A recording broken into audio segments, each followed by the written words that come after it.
When people talk about their favourite Formula One drivers, generally they like them to be, well, likeable for a start in their personality, highly skilled as well, but even more than that, an exciting racer. So what's with the double standard against Esteban Ocon?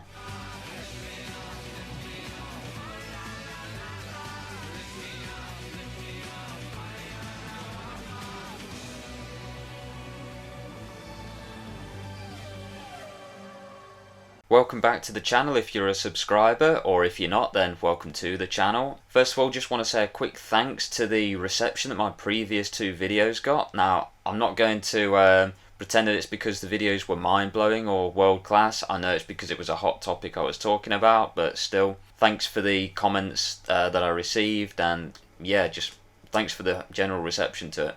What I want to talk about today is a driver that has found a place in my heart, and I don't mean that to sound weird, but I genuinely think he probably is one of my favourite drivers on the grid, at least at the moment.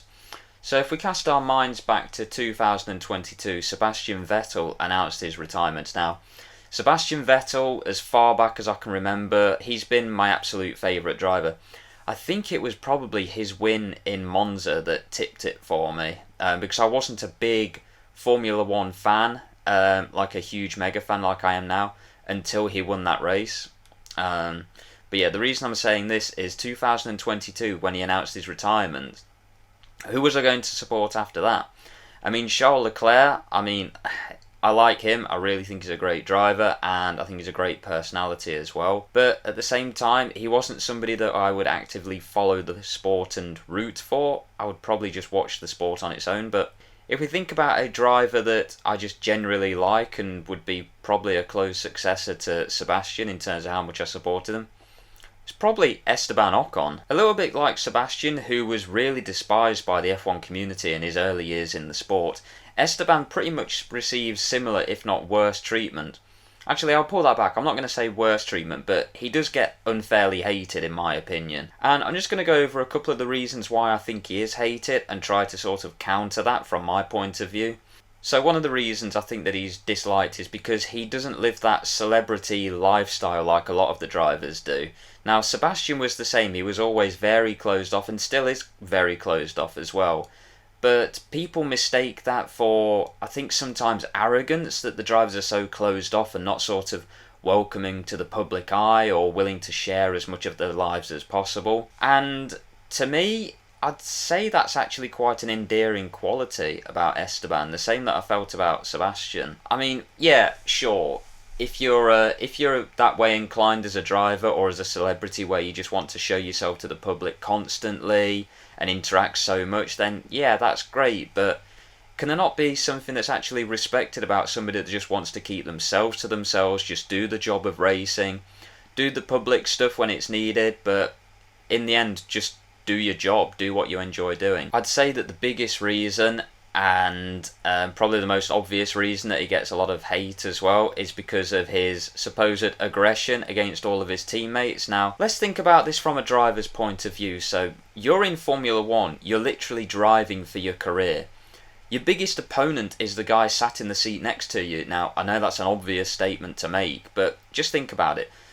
Unless there's literally a mathematical impossibility of you beating your teammate that season, then why would you not want to put it all on the line to prove that you're the better of the two? And there's also a blatant double standard as well, because a lot of drivers get celebrated for their aggressive defending just because they've got such a strong fan base that will back their corner. Drivers on the current grid as well, you can see a lot of dirty moves still being performed and they're being praised as great tactics or really intelligent defending, and yeah, all of the praise under the sun. But when Esteban did the same against his teammates or when he raced them aggressively, it was always seen as, oh, Esteban isn't a team player or he's selfish, he's just out for himself. But even if that's the case, so what? He has to be out for himself. He's a Formula One driver driving for his career. And like I say, unless his drive is just a bid to help his teammate do better, or his teammate's in the World Championship fight and he's out, then what reason does he really have? I mean, yes, okay, to build a good rapport within the team or to build relations with the public, but doing so is not always going to guarantee that you're going to be in that seat next year. And it's not going to guarantee that another team might look upon you favourably and take you on if you do end up losing your seat. I think it's, as well, especially difficult for Esteban because he doesn't have like a huge number of sponsors backing him. He literally had to fight tooth and nail to get where he is today. And actually, that's something else that I like about him that I'll get onto later. The next reason, and this is a little bit of a similar to the previous reason, but just roll with me here. So the drivers that he has clashed with on track have huge toxic fan bases. Now, I'm not saying that their fan bases, like all of them, are toxic. I'm just saying that there's a very loyal following of some certain drivers on the grid, and within that following, there's obviously going to be some toxicity, like the vocal minority that will jump up in arms whenever something happens. So the three toxic sort of fan bases, I'd say, like the most prevalent, will be the Verstappen fans, the Hamilton fans, and the Alonso fans. Now, Hamilton fans got no reason at all to dislike Esteban. I mean, why would they? I mean, Lewis himself gets along quite well with Esteban. But Max Verstappen, I mean, he and Esteban have history going all the way back to the karting days and Formula 3 days. Esteban beat Verstappen that season in Formula 3, but people will downplay that achievement. I mean, Esteban won that season quite handily against Verstappen. And weren't they similar ages? Well, they are similar ages. So on pure skill and merit, Esteban had the better of Verstappen, but Verstappen's achievement was seen as greater for some reason in that. But then the obvious happened in, was it Brazil 2018? I think it was 2018, where Esteban was unlapping himself from Max, and I would say that Max pulled off a move that he gets a lot of shit for against other drivers, where he'll just forcibly close the door on them, giving them no room, and it just forces a crash if the other driver doesn't instantly slam on the brakes and back out. Now, yeah, it's not 100% Max's fault, but it's not 100% Esteban's fault. I would say it's a 60-40 or 70-30 in favour of Max. The fans just went absolutely irate against Esteban then, and what I mean is the Max fans, and I don't think they've ever forgiven him to this day. And then we move on to the Alonso fans. Now, when he and Esteban were teammates at Alpine, of course there were going to be comparisons, but I think because Esteban performed so well against Fernando, and he ended up beating him, didn't he, in their final season together, because I think in the first season they had together, Esteban had some really unlucky races with reliability, but then the reverse happened the next year. But Fernando fans were just convinced that Alpine was favouring their French driver over him. Yeah, as well as the aggressive defending in the Saudi Arabian Grand Prix. Suddenly Esteban's hated by a whole new group of fans, and they, again, have not forgiven him for any of that. But forgiven him for what? I'd say he didn't do anything wrong. In the 2020 season as well, you'll recall that the year prior that Esteban had lost his seat at Force India. But in 2020, he got a seat at Renault alongside Daniel Ricciardo. Now, two things happened here. Number one, he replaced Nico Hülkenberg, a big fan favourite. He doesn't have like a huge toxic fan base, or he's just generally a well-liked driver, and he is a really good driver and a really good bloke as well. But Esteban replacing him, it already sent a little bit of, discourse through the fandom that, well, Esteban better prove that he's worth that seat, otherwise Nico's been outed again when he is the better driver. And he didn't perform as well against Daniel Ricciardo as what Nico Hülkenberg managed to. Not only was he seen as forcing out a, quote, better driver from that team, he was then also seen as not even being good enough to deserve the seat.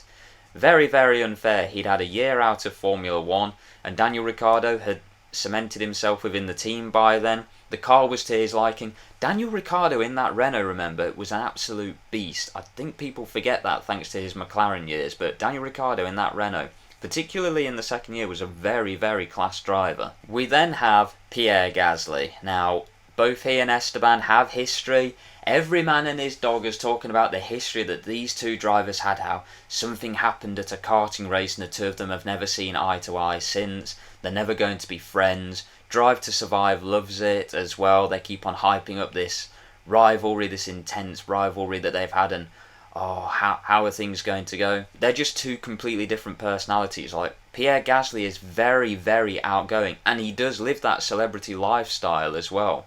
Complete contrast to Esteban Ocon. And it doesn't help the fact that they are two French drivers in a French team, so naturally comparisons are going to be made. Now, I'd even argue that those two, in terms of performance, are very, very closely matched. I wouldn't like to say which driver out the two of them is the better package overall. So people are obviously going to make unfavourable comparisons because, as a personality, Pierre Gasly is just more popular. That's just it. And what I'd also like to say as well about all of that is just the fact that there's a very, I think in Europe there's a lot of, I don't know what the word is, but basically anti-French opinions. I just want to talk as well about the reasons that I do like Esteban. Like, I know I've touched on them, but we'll just try to go through it as quickly as possible. So his origins, like his beginnings, how he got into the sport itself, they're just so humble. He didn't have the easiest ride into the sport whatsoever, so his family literally worked their asses off, like they upped sticks and were travelling Europe all together. I think it was in a caravan they were living as well, and I mean, he was turning up to races, not having the new parts for his go-kart. They were having to obviously go for other drivers' castaways with the tyres, and he wasn't showing up as though he was one of these rich kids with sponsors already. He was there by merit. I also feel kind of bad as well for him because I can just imagine in that environment, surrounded by all of these kids with their parents that have got more money, probably come with backing and sponsors as well, and then you're the kid there that's pulling up in the not so lavish car. The parents aren't celebrities or well known or anything like that. It's got to put as well an unnecessary amount of pressure on him to like perform because his family literally poured everything they had into this career. Now, granted, he was also learning mechanical skills from his dad, which I think is great. As a child at that age, knowing that if you don't succeed, if you don't make it all the way to Formula 1, then you'd probably be seen as having failed on your journey. It's ridiculous. And as well, I like to relate as well to me and my dad because, not to go on too much about it, but we had to work really hard to get where the two of us are in life now, and yeah, I could just relate really hard to Esteban and his dad.